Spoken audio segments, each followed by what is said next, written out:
Sir, Edappadi Palaniswami அவர்கள் அமித்ஷாஜியை சந்திச்சுட்டு போயிருக்கார் நேற்று முன்தினம். அந்த சந்திப்பிற்கு பிறகு முதல் முறையாக நீங்க தலைநகர் டெல்லிக்கு வந்திருக்கீங்க. உள்துறை அமைச்சர் அமித்ஷாவை சந்திக்க நேரம் கட்டிருப்பதாக தெரிகிறது. நீங்க சந்திப்பு இருக்கா? நேற்று நான் பார்த்தேன், நம்முடைய உள்துறை அமைச்சருடைய இல்லத்திற்கு வெளியே நம்முடைய பத்திரிகை நண்பர்கள் 2 பேர் நின்று இருந்தீங்கன்னா, நான் அதனால எதையும் மறைக்க விரும்பல. நான் உள்துறை அமைச்சர் அமித்ஷா அவர்களை நான் சந்திச்சிட்டேன். அதே போல நம்முடைய தேசிய தலைவர் ஐயா நட்டா அவர்களையும் சந்திச்சிருக்கேன். அதே போல நம்முடைய அமைப்பு பொதுச்செயலாளர் ஐயா சந்தோஷ் அவர்களையும் சந்திச்சிருக்கேன். 3 பேர் என்ன அதிகாரப்பூர்வமா நம்ம சந்திக்கணுமோ சந்திச்சிருக்கோம். குறிப்பாக தமிழக பாரதிய ஜனதா கட்சியினுடைய கட்சி வளர்ச்சி, எப்படி நாம வளர்ந்து கொண்டிருக்கின்றோம், என்ன செஞ்சுக்கிட்டு இருக்கோம் எல்லாமே.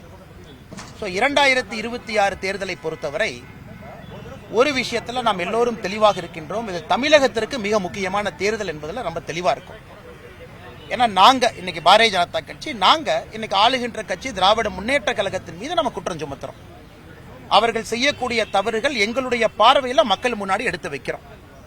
அதனால் எங்களை பொறுத்தவரை, குறிப்பாக என்னை பொறுத்தவரை மாநில தலைவராக இந்த விஷயத்துல 2026 தமிழக மக்களுடைய நலனுக்கான தேர்தல் என்று நான் பார்க்கின்றேன். அதைத்தான் கட்சி பார்க்கிறோம், தலைவர்கள் எல்லாரும் பார்க்கிறோம்.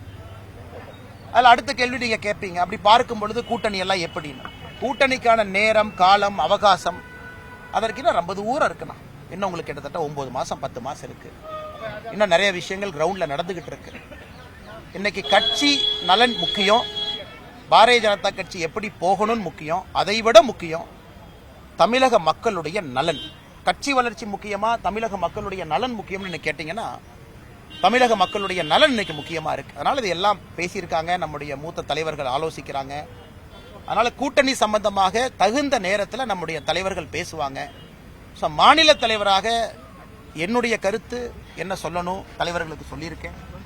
ஃபீட்பேக் என்ன தலைவர்களுக்கு சொல்லியிருக்கேன்.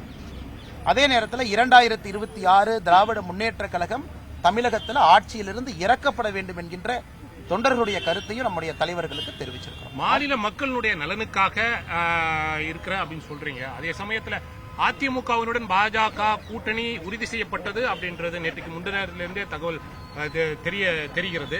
இதை அண்ணாமலை அவர்கள் எப்படி பார்க்கிறார்? நீங்க பாஜக கூட்டணியில அதிமுக வருவதை நீங்க வரவேற்கிறீர்களா? கூட்டணியை பற்றி இப்போதைக்கு பேச வேண்டிய அவசியம் இல்லை. காரணம் என்னன்னா, சாரி உங்களுக்கு அந்த டிஸ்டர்பன்ஸ் இருக்கு, காரணம் சாரி. கூட்டணியை பற்றி இப்போதைக்கு பேச வேண்டிய அவசியம் இல்லை. காரணம் என்னன்னா, நேரம் காலம் ரொம்ப தூரம் இருக்கு. 2026 ஏப்ரல் மேல வரக்கூடிய தேர்தல். இன்னைக்கு நாம மார்ச் முடியும் தருவாயில் இருக்கும். கிட்டத்தட்ட 1 ஆண்டு முழுமையா நமக்கு இருக்கு. 10 மாத காலம் தேர்தல் சூட்டுக்கு இருக்கு. அதனால எங்களை பொறுத்தவரை ஒரு கட்சியினுடைய மாநில தலைவராக இங்க கருத்துக்களை சொல்லலாம், தொண்டர்கள் என்ன நினைக்கிறாங்கன்னு சொல்லலாம், மாநிலத்தில் அரசியல் களம் எப்படி இருக்குன்னு சொல்லலாம். நான் ஏற்கனவே உங்களுக்கு சொன்ன பாருங்க, மாநிலத்தில் இருக்கக்கூடிய தமிழக மக்களுடைய நலனை பிரதானப்படுத்த வேண்டும் என்கின்ற கருத்தை நானும் ஏற்கிறேன். தொண்டர்கள், தலைவர்கள் எல்லாரும் சொல்ற கருத்து 2026 திராவிட முன்னேற்ற கழகம் ஆட்சியிலிருந்து இறக்கப்பட வேண்டும் என்கின்ற கருத்தை ஏத்துக்கிறோம். எங்களுடைய எதிரி யாருன்னா திராவிட முன்னேற்ற கழகம், அவங்களுடைய கூட்டணி இன்னைக்கு ஆட்சியிலிருந்து இறக்கப்பட வேண்டும் என்பதில் தெல்ல தெளிவா இருக்கும். அதே நேரத்தில் இன்னும் கொஞ்ச நாள்ல, இன்னும் சில நாட்கள்ல உங்களுக்கு நம்முடைய மாநில தலைவருடைய தேர்தல், தேசிய தலைவருடைய தேர்தல் எல்லாமே பாத்தீங்கன்னா அந்த இடத்துல நாம் இருக்கோம், அந்த அமைப்பு பருவத்தில் நாம் இருக்கோம். பாரதிய ஜனதா கட்சியை பொறுத்தவரை மாவட்ட தலைவருடைய தேர்தல் நாம் முடிச்சிட்டோம். அந்த நேரத்தில் என்னுடைய கருத்துக்கள் நான் தெரிவிக்கிறேங்கன்னா, இன்னைக்கு நான் பேச விரும்பல. மாநில தலைவர்ன்ற இதுல வச்சு பார்க்கும்போது அண்ணாமலை அதிமுக பாஜக கூட்டணியில் வருவதை நீங்கள் ஆதரிக்கிறீர்களா இல்ல ஏற்றுக்கொள்கிறீர்களா? அண்ணா, கூட்டணியை பற்றி அது எந்த கட்சியாக வேண்டுமானாலும் இருக்கட்டும், கூட்டணியை பற்றி பேச வேண்டிய நேரத்தில் நாங்க பேசுறோம். இன்னைக்கு தமிழகத்தினுடைய அரசியல் களம் எப்படி இருக்கு, மக்கள் என்ன விரும்புறாங்க அப்படிங்கறத ஒரு கட்சி பிரதிபலிக்க வேண்டிய கட்டாயமும் கடமையும் எங்களுக்கு இருக்கு.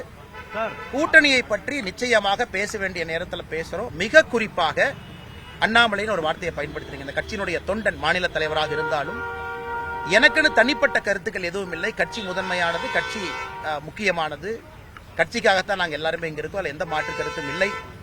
இந்த கட்சியில மட்டும்தான் ஜனநாயக முறையில் நடக்கும். ஒரு தலைவராக இருந்தாலும் தொண்டராக இருந்தாலும் கூப்பிட்டு கருத்து கேட்கறது, நம்முடைய கருத்துக்களை கேட்கறது, நாங்களே எங்களுடைய ஆலோசனைகளை சொல்றது, அதை எல்லாமே பாரதிய ஜனதா கட்சியினுடைய மூத்த தலைவர்கள் உள்வாங்கி இருக்கின்றார்கள். மிக விரைவில் மாநில தலைவருடைய தேர்தல் அதெல்லாம் நடக்க இருக்கும் பொழுது நான் பேசுறேங்க. தமிழக மீனவர்கள் ரொம்ப ஆண்டு காலமா வந்துட்டு பாதிக்கப்பட்டிருக்காங்க இலங்கை மீனவர்களால. இது ஒரு முறை கூட வந்து நம்ம இந்திய கடற்படை வந்துட்டு அதற்கான ஸ்டெப் எடுத்திருக்கா அவங்களை காப்பாத்துறதுக்கோ இருக்கோ இல்ல இலங்கை கடற்படை தான் அவங்கள வந்துட்டு நம்ம தமிழக மீனவர்களை வந்து அடிச்சு இது பண்ணி எடுத்துட்டு போறாங்க. இலங்கை மீனவர்களுடைய படகுகள் இன்னைக்கு நாகப்பட்டினத்தில் சிறைப்பிடிக்கப்பட்டிருக்கிறது. இலங்கை மீனவர்களுடைய படகுகளும் நம்முடைய கோஸ்ட் கார்டு கைப்பற்றி நம்முடைய பார்டர் பக்கத்தில் யாராச்சும் வர்றாங்க தாண்டாங்கன்னா பிடிச்சி நாமளும் வச்சிருக்கோம். இன்னைக்கு 7 படகுகளுக்கு மேல நம்ம பக்கத்துல இருக்கு. அதே நேரத்தில் ஒரு நிமிஷம் ஆனா இஷ்யூ தெரிஞ்சுட்டு பேசுங்க. இதுல இஷ்யூ வந்து மெயின் இஷ்யூ என்னன்னா இன்டர்நேஷனல் பார்டரை தாண்டும் பொழுது பிடிக்கிறாங்க. நம்முடைய ஆர்கியூமெண்ட் என்னன்னா தமிழக மீனவர்கள் வேண்டுமென்ற இன்டர்நேஷனல் பார்டரை தாண்டல அப்படிங்கறத நம்ம ஆர்கியூமெண்ட். ஏன்னா 1921 இண்டோ ஸ்ரீலங்கன் அக்கார்டு இருந்துச்சு. அப்ப ஒரு பார்டர் கச்சத்தீவை தாண்டி இன்டர்நேஷனல் பார்டர் இருந்துச்சு. 1974 கச்சத்தீவு கொடுத்த பிறகு பார்டர் மாறிடுச்சு. அப்ப 4000 சதுர கிலோமீட்டரை நம்ம இலங்கைக்கு இழந்திருக்கோம். இன்னைக்கு நம்முடைய மீனவர்கள் பார்டரை தாண்டாங்கன்னா எந்த மீனவனும் வேண்டுமென்றே தாண்டுவது கிடையாது. அந்த மாதிரி பார்டர் அமைஞ்சிருக்குங்க. அங்க மட்டும்தான் உங்களுக்கு மீன் வரத்து இருக்கு. 74 வரைக்கும் பிரச்சனை இல்லாம இருந்தவங்க காங்கிரஸ் ஆட்சி கச்சத்தீவு கொடுத்த பிறகுதான் பிரச்சனை ஆரம்பிச்சிருக்கு. இன்னைக்கு அதற்கான தீர்வு இன்னைக்கு நம்முடைய மீனவர்களுக்கு வாழ்வாதாரத்தை என்ன கொடுக்கலாம் அதற்கு தான் தீர்வை நோக்கி நம்ம போக ஆரம்பிச்சிருக்கோம். இந்த 2 மீட்டிங் கூட டெல்லியில வெளியுறவுத்துறை அமைச்சராக இருக்கட்டும் மீன்வளத்துறை அமைச்சராக இருக்கட்டும் நம்முடைய மீனவ சொந்தங்கள் அங்க ஃபிஷ் இருக்குன்னு போறாங்க, மீன் இருக்குன்னு போறாங்க. வேற ஏதாச்சும் பெட்டர் ஆல்டர்னேட் பண்ண முடியுமா, வேற ஏதாச்சும் திட்டங்கள் கொண்டு வர முடியுமா, கேஜ் ஃபிஷிங்கை உருவாக்கலாமா, கடல் பாசி திட்டங்களை மேம்படுத்தலாமா, இல்ல ஆழ்கடல் படகுகளை இன்னும் அதிகப்படுத்தலாமா சப்சிடியை, இது போன்ற பல விஷயங்கள் அமைச்சர் முன்னிலையில் இருக்கு. அதனால் நிச்சயமாக இதற்கு ஒரு நிரந்தரமான தீர்வு கொடுப்பதற்கான எல்லா முயற்சியும் எடுத்துக் கொண்டிருக்கின்றோம். அமித்ஷாஜியை சந்திக்கும் போது இந்திய கடற்படை வந்து நம்ம தமிழக மீனவர்களை காப்பாற்றுக்கான வாய்ப்பு இருக்கா, அதுக்கான உறுதி தருவதற்கான உறுதி. இந்திய கடற்படையை பொறுத்த வரைக்கும் அவங்க நம்ம பார்டருக்குள்ளதான் அவங்க காப்பாற்ற முடியும். நம்ம பார்டரை தாண்டினா இந்திய கடற்படை என்ன பண்ண முடியுங்கன்னு இன்னைக்கு நம்ம பிரச்சனையே. நான் சொல்வது வேண்டுமென்றே எந்த ஒரு மீனவ சொந்தமும் வேண்டுமென்ற இன்டர்நேஷனல் பார்டரை தாண்டது இல்ல. அவங்களுக்கு மீன் பிடிக்கக்கூடிய கடற்பரப்பே ரொம்ப குறைவா இருக்கு. அதுதான் நம்ம ஆர்கியூமெண்ட். அதற்கான தீர்வை நோக்கி நம்ம போயிட்டு இருக்கோம்.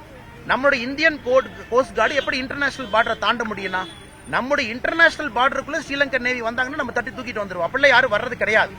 அதனால இன்னைக்கு மீனவ சொந்தங்களுக்கு பெர்மனன்ட் சொல்யூஷனுக்காக போராடி கொண்டிருக்கிறது தமிழக பாரதிய ஜனதா கட்சி. 2026 தமிழ்நாட்டு எலெக்ஷன்ல இதை முடிச்சுட்டு வரேன். டிஎம்கேக்கும் டிவிகேக்கும் தான் போட்டி அப்படின்னு சொல்லி விஜய் சொல்லிருக்காரு. பாஜக அதிமுக இல்லன்றாரு. என்ன மாதிரி? ஆனா மக்கள் வந்து 2 விஷயத்தை பார்ப்பாங்க. மக்கள் எல்லாமே 2 விஷயத்தை பார்ப்பாங்க. இப்ப நாங்க கால் கடக்க மீனவர்கள் அழைத்து கொண்டு வந்து வாரம் டெல்லியில வேலை செஞ்சுக்கிட்டு இருக்கோம். நேற்று ட்ரெயின் விடுறோம். இன்னைக்கு மீனவ பிரச்சனையை தீர்ப்பதற்கான போராட்டத்தில் இருக்கோம். போன வாரம் வெளியுறவுத்துறை அமைச்சரை பார்த்து வெளியே கொண்டு வரக்கான முயற்சியில் இருக்கோம். போராட்டம் பண்றோம், கைதாகிறோம், டாஸ்மாக் ஊழலை பத்தி பேசுறோம், வீதியா போறோம். இது ஒரு அரசியல். கட்சி ஆரம்பித்து 1.5 வருஷத்துல 3 முறை வெளியே வருவது அது ஒரு அரசியல். இந்த அரசியலை மக்கள் பார்ப்பாங்கல்ல.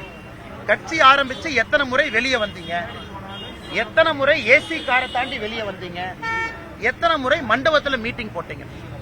அதனால சகோதரர் விஜயாக இருக்கட்டும் யாராக இருந்தாலும் பேசுவதற்கு உரிமை இருக்கு. ஆனா களத்துல மக்கள் வந்து யாருக்கு யார் எதிரின்னு ஒரு ஓட்டர் முடிவு பண்றாங்க, ஒரு வாக்காளர் முடிவு பண்றாங்க, ஒரு தமிழ் சொந்தம் முடிவு பண்றாங்க. எப்படி முடிவு பண்றாங்க? உங்களுடைய தொலைக்காட்சியில எல்லா கட்சியும் பாக்குறாங்க. வீரவசனம் மட்டும் பேசுறாங்களா, வாய்ச்சவடால் விடுறாங்களா, சினிமா டயலாக் பேசுறாங்களா, இது ஒரு கட்சி. களத்துல வேலை செய்யறாங்களா, பிரச்சனைக்கு தீர்வு கொடுக்கறாங்களா, மக்களோடு மக்களா நிக்கிறாங்களா, இது ஒரு கட்சி. அதனால யாரையும் இந்த நேரத்தில் நான் குறை சொல்ல, எல்லாரும் அவங்க கருத்தை சொல்லட்டும். நான் சொல்வது கம்பாரிசன். இன்னைக்கு பாரதிய ஜனதா கட்சி திராவிட முன்னேற்ற கழகத்துக்கு எதிரியாக நின்று கொண்டிருக்கின்றோம் என்றால் நாங்க எத்தனை பேர் கைதானோம் கணக்கு போட்டு பாருங்க. தமிழக அரசியல் களத்தில் கடந்த 4 ஆண்டுகள்ல அதிகமாக கைது செய்யப்பட்ட தொண்டர்கள் யார்? பாரதிய ஜனதா கட்சி. அதிகமாக முடக்கப்பட்ட கட்சி எது? பாரதிய ஜனதா கட்சி. எத்தனை முறை பாரதிய ஜனதா கட்சி கோர்ட்டுக்கு போய் அனுமதி வாங்கி கூட்டம் நடத்தணும்? பாரதிய ஜனதா கட்சி. பாரதிய ஜனதா கட்சியினுடைய பாரத பிரதமர் நரேந்திர மோடி அவர்கள் வருவதற்கு அனுமதி கொடுக்கல, கோர்ட்டுக்கு போய் அனுமதி வாங்கி கோயம்புத்தூர் கொண்டு. இதெல்லாம் மக்கள் பாக்குறாங்கல்ல. அதனால வாய்ச்சவடாலா, வெறும் பேச்சா, சினிமா டயலாகா, களத்துல வேலையா மக்கள் பாக்குறாங்க. ஏன்னா அதே டிவியில எல்லா தலைவர்களும் உங்கள்கிட்ட பேசும் பொழுது நாங்கள் எங்களுடைய வேலையை தமிழக மக்கள் முன்னால் வைத்திருக்கின்றோம், உங்களுக்காக பணி செய்யறோம், மக்கள் முடிவு செய்யட்டும் யார் யாருக்கு எதிரி. நாங்கள் தெளிவாக இருக்கின்றோம். திராவிட முன்னேற்ற கழகத்தினுடைய தப்பை சுட்டிக்காட்டுவதிலே, திருத்துவதில், மக்கள் மன்றத்தில் எடுத்து சொல்வதில், தீர்வு கொடுவதில், போராடுவதில் பாரதிய ஜனதா கட்சி இன்னைக்கு முதன்மையான கட்சியாக இருக்கு. சார்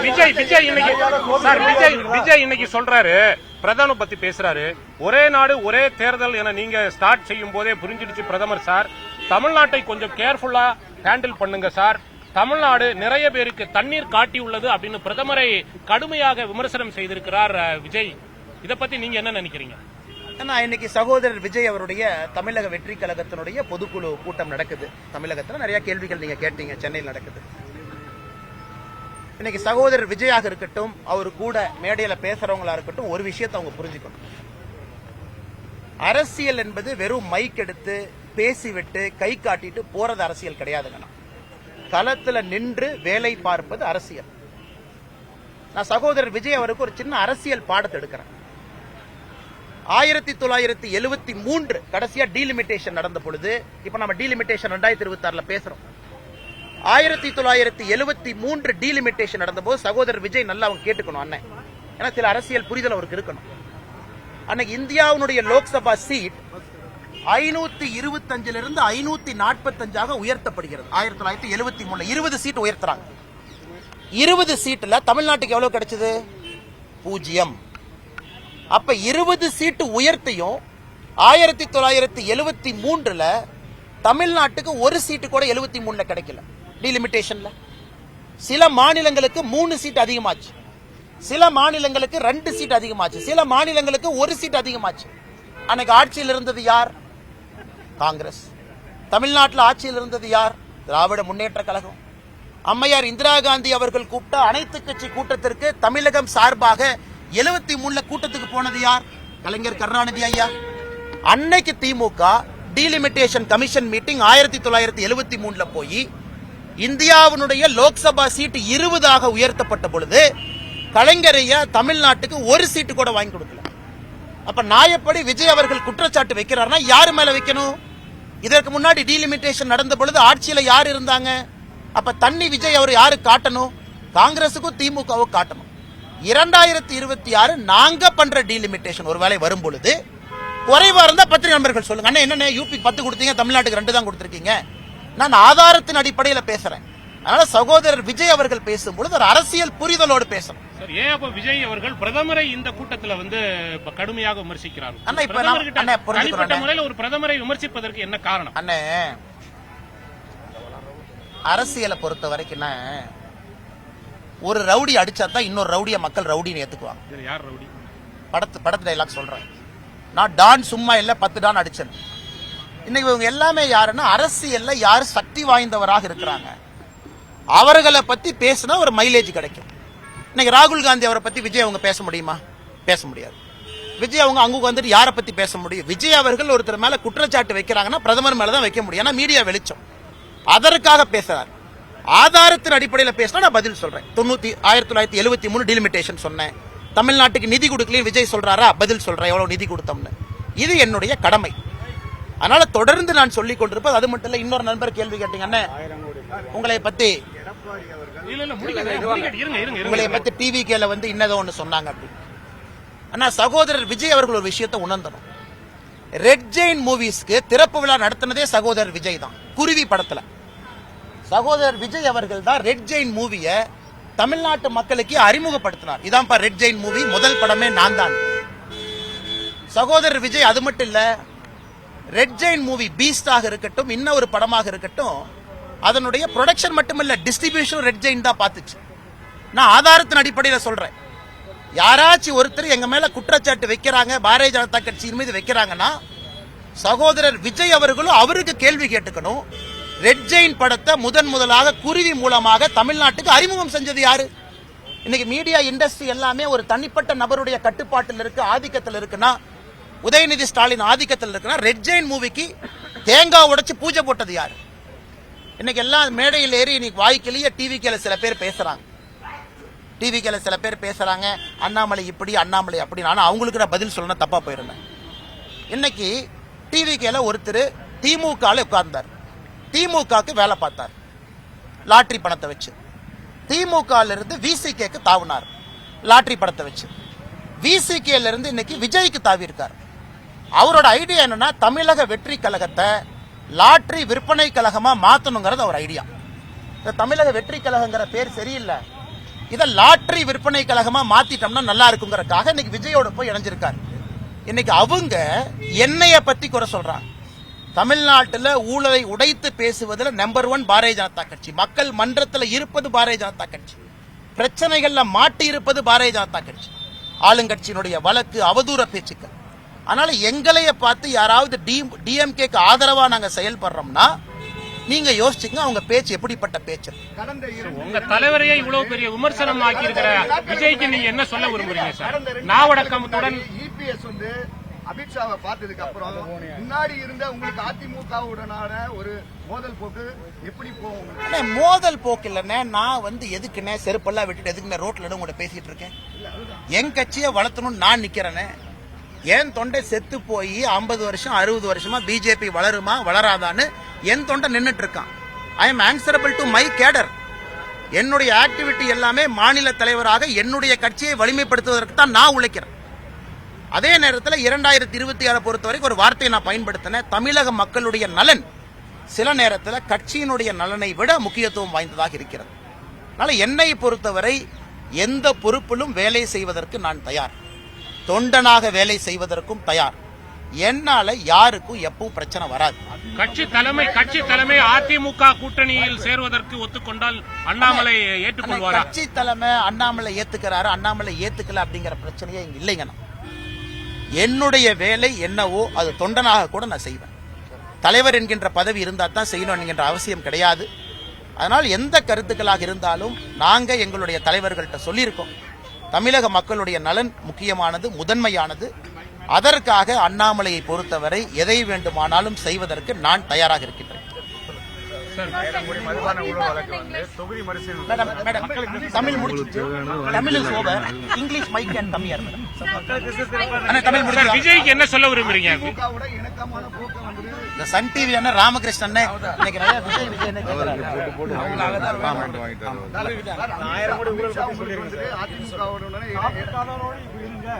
அண்ணா இங்க பாருங்க, நீங்க அமித்ஷாஜியை பாத்தீங்களான்னு கேட்டீங்க. நான் உங்களைய பார்த்தேன்னு சொல்ல பார்த்தனே சொன்னேன். உங்களுக்கு அரசியல் பத்தி நீங்க பேசல, அமித்ஷாவை பார்த்ததுக்கு அப்புறம் கண்டிப்பா பேசிருப்பாரு. அரசியல் பத்தி கண்டிப்பா கூட்டணி பத்தி பேசிருப்பாரு. அண்ணே ஒரு கட்சியில தலைவர்கள் தொண்டர்கள் என்ன பேசுறோம் அப்படிங்கறது எங்களுக்குள்ளேங்கண்ணா. கட்சியினுடைய வளர்ச்சிக்காக எந்த நேரத்துல கூட்டணியை பற்றி பேச வேண்டும் பேசுறோம், எந்த நேரத்துல நான் உங்ககிட்ட பேசணும் பேசுறேன். இப்ப அதற்கான நேரம் இல்லைங்கண்ணா. சுமூகமா இருந்திருந்தா பரவாயில்ல. இப்ப நீங்க ஒரு மோதல் அண்ணா இது சம்பந்தமா எல்லாம் சொல்லிட்டேன். புதுசா சொல்லணும்னா அலாவுதீன் அற்புத விளக்கு தினத்தந்தி பேப்பரை வாங்கிட்டு வேதாளம் முருங்கு மரம் தான் சொல்லணும். நன்றிங்க அண்ணா. தேங்க்யூ அண்ணா.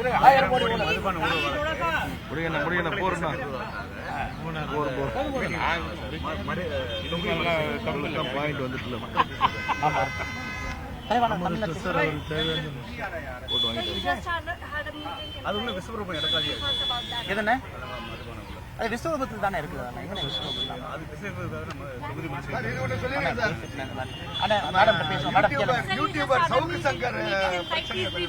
டெய்லி பேசிட்டு தானே இருக்கிறேன். நீங்க டெல்லியில எடுத்தால் தமிழ்நாட்டுக்கு தானே ஃபீடு போகுது.